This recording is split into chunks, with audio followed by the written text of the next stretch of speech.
जय श्री राधा रमण। सावन के इस पवित्र मास में चारों तरफ हरियाली छा जाती है, रिमझिम बारिश होती है और इसके साथ ही होता है भक्तिमय वातावरण। भगवान शंकर के इस अति प्रिय श्रावण मास में शायद ही कोई व्यक्ति ऐसा हो जिसके मन में शिव भक्ति के समुद्र का संचार ना हो।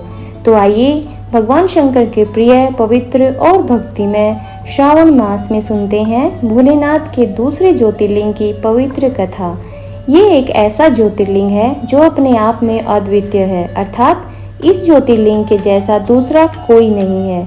इसकी असंख्य विशेषताएं भी हैं और उन्हीं विशेषताओं में से एक अति महत्वपूर्ण विशेषता यह है कि इस ज्योतिर्लिंग के साथ एक शक्ति पिंड भी विराजित है और इस ज्योतिर्लिंग का नाम है मल्लिकार्जुन ज्योतिर्लिंग। यह मंदिर स्थित है आंध्र प्रदेश के श्रीशैलम पर्वत पर कृष्णा नदी के किनारे। इस मंदिर को दक्षिण का कैलाश भी कहते हैं। इसके पीछे भी एक कारण है और कारण ये है कि इस पर्वत पर शिव भगवान शंकर नहीं अपितु उनका पूरा परिवार माता पार्वती जी, कार्तिकेय जी और गणेश जी भी विराजित हैं। शिव पुराण के अनुसार जब माता सती ने अपनी पिता की बातों से कष्ट होकर अपनी ही शक्ति से स्वयं को भस्म कर लिया, तो उसके बाद माता सती के शरीर को अलग अलग भागों में खंडित कर दिया गया, जिसके परिणाम स्वरूप उनकी देह के 52 टुकड़े हो गए और ये टुकड़े भारतवर्ष के भिन्न भिन्न स्थानों पर जा गिरे।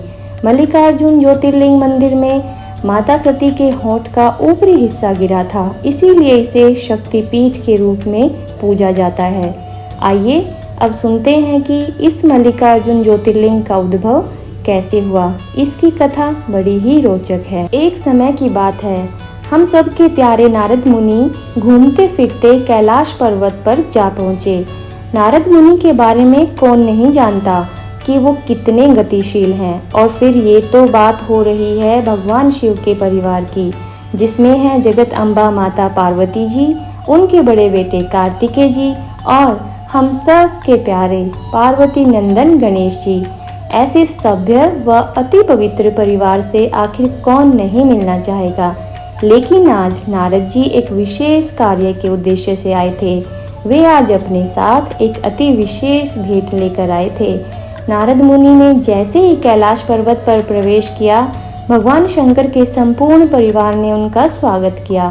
कार्तिकेय जी और गणेश जी अति प्रसन्न मुद्रा में नारद जी के इर्द गिर्द बैठ गए और जिज्ञासापूर्ण उनकी ओर निहारने लगे, क्योंकि नारद जी जब भी कैलाश पर्वत पर आते हैं तो ब्रह्मांड का कोई ना कोई नया किस्सा जरूर सुनाते हैं। नारद जी कार्तिकेय और गणेश जी की जिज्ञासा को समझ गए और अति प्रसन्नता के साथ बोले कि आज मैं एक विशेष भेंट लेकर आया हूँ और ये भेंट मैं कार्तिकेय और गणेश को देना चाहता हूँ। ये सुनकर दोनों की खुशी का कोई ठिकाना ना रहा और दोनों जाकर नारद मुनि के समीप जाकर खड़े हो गए। नारद जी ने अति प्रसन्नता के साथ कहा कि मैं आज अपने साथ एक अति चमत्कारी आम्र फल लेकर आया हूँ। यह सुनकर गणेश जी बोले, मुनिवर, इस आम्र फल में ऐसा क्या विशेष है जो आप स्वयं हमारे लिए लेकर आए हैं। नारद जी बोले, ये आम्र फल कोई साधारण फल नहीं है, क्योंकि जो कोई भी इस फल को खा लेगा उसको उसी समय पूरे ब्रह्मांड का संपूर्ण ज्ञान प्राप्त हो जाएगा और बुद्धि का दाता बन जाएगा। उस व्यक्ति से बड़ा विद्वान और कोई नहीं होगा। नारद मुनि के मुखमंडल से ये वचन सुनकर कार्तिकेय जी और गणेश जी की खुशी का कोई ठिकाना न रहा। अब तो दोनों ही ये आम्रफल शीघ्र अतिशीघ्र ग्रहण करना चाहते थे। नारद मुनि ने आगे कहा कि एक समस्या है और वो ये कि मेरे पास केवल एक ही आम्रफल है। अब इसे गणेश को दूं या कार्तिकेय को, बस ये निर्णय नहीं कर पा रहा हूँ। इतना सुनकर गणेश जी से अब रहा नहीं गया और वो बोले, नारद जी, इसमें समस्या कैसी। आप आम्रफल का विभाजन कर दीजिए, एक भाग कार्तिकेय भैया का और दूसरा मेरा। नारद जी बोले, यही तो समस्या है, इस आम्रफल को विभाजित नहीं किया जा सकता। अब नारद जी की ये बात सुनकर दोनों भाई भगवान शिव और माता पार्वती की ओर देखने लगे। भगवान शिव और माता पार्वती भी चिंता में पड़ गए, क्योंकि उनके दोनों ही पुत्र उन्हें अति प्रिय हैं। अब किसी एक का पक्ष वे कैसे ले सकते हैं?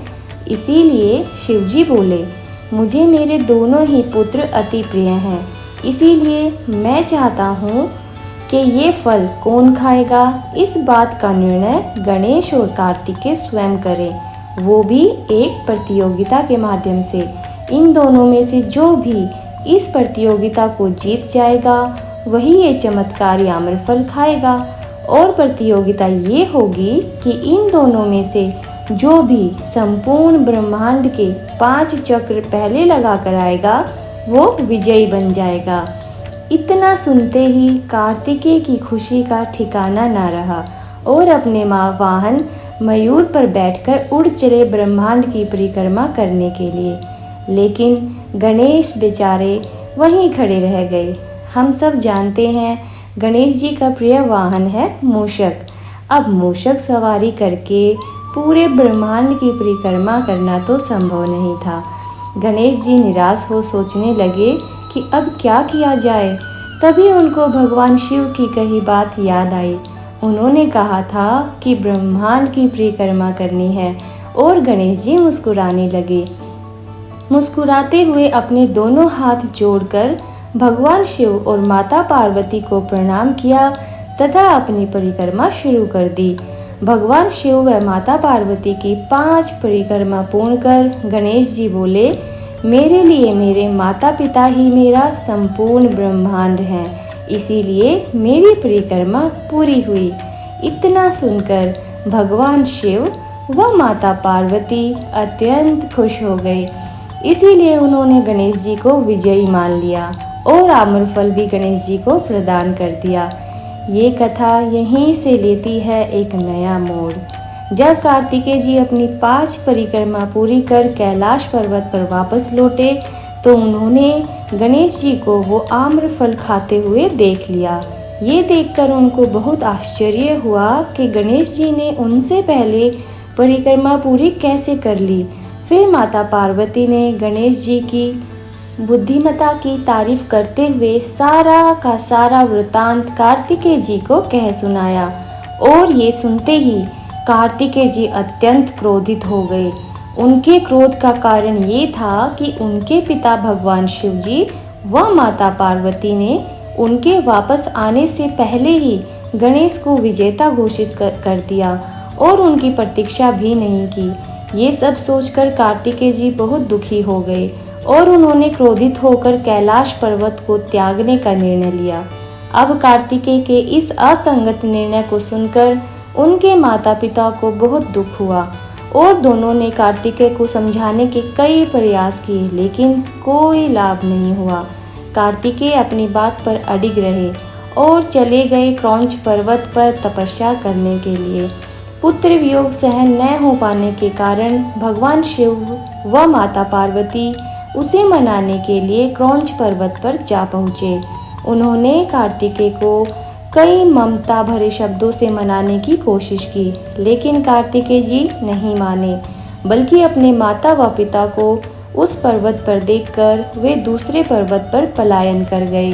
अंत में इस बात पर सहमत हुए कि प्रत्येक माह की अमावस्या पर भगवान शिव कार्तिकेय से मिलने जाया करेंगे और प्रत्येक मास की पूर्णिमा पर माता पार्वती मिलने जाया करेंगी। इसी कारण भगवान शिव उसी स्थान पर ज्योतिर्लिंग के रूप में स्थापित हो गए।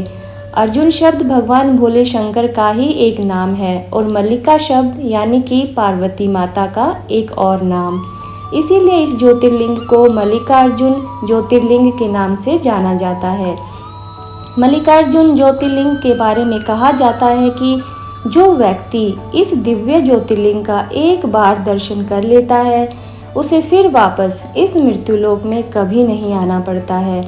ये एकमात्र ऐसा शिवलिंग है जिसका अभिषेक करने के बाद श्रद्धालु इसका स्पर्श भी कर सकते हैं, जो किसी अन्य मंदिर में कदापि संभव नहीं है। इस मंदिर में सहस्त्र शिवलिंग हैं और भगवान नटराज के सुंदर चित्रों से बना हुआ एक दर्पण भी है। ऐसा माना जाता है कि मल्लिकार्जुन ज्योतिर्लिंग के दर्शन करने के बाद वहां पर स्थित भगवान गणेश जी के साक्षी गणपति मंदिर के दर्शन करने भी अत्यंत आवश्यक हैं, नहीं तो आपकी यात्रा अधूरी मानी जाएगी। तो ये थी सावन माह में दूसरे ज्योतिर्लिंग की कथा। अगर आपको ये कथा अच्छी लगी है तो हमें नीचे कमेंट करके जरूर बताएं और अन्य लोगों के साथ भी भगवान शिव के इस पौराणिक कथा को जरूर शेयर करें। आप सभी पर इस श्रावण माह में भोलेनाथ का आशीर्वाद बरसे, इसी मंगल व शुभ कामना के साथ मिलकर बोलिए हर हर महादेव।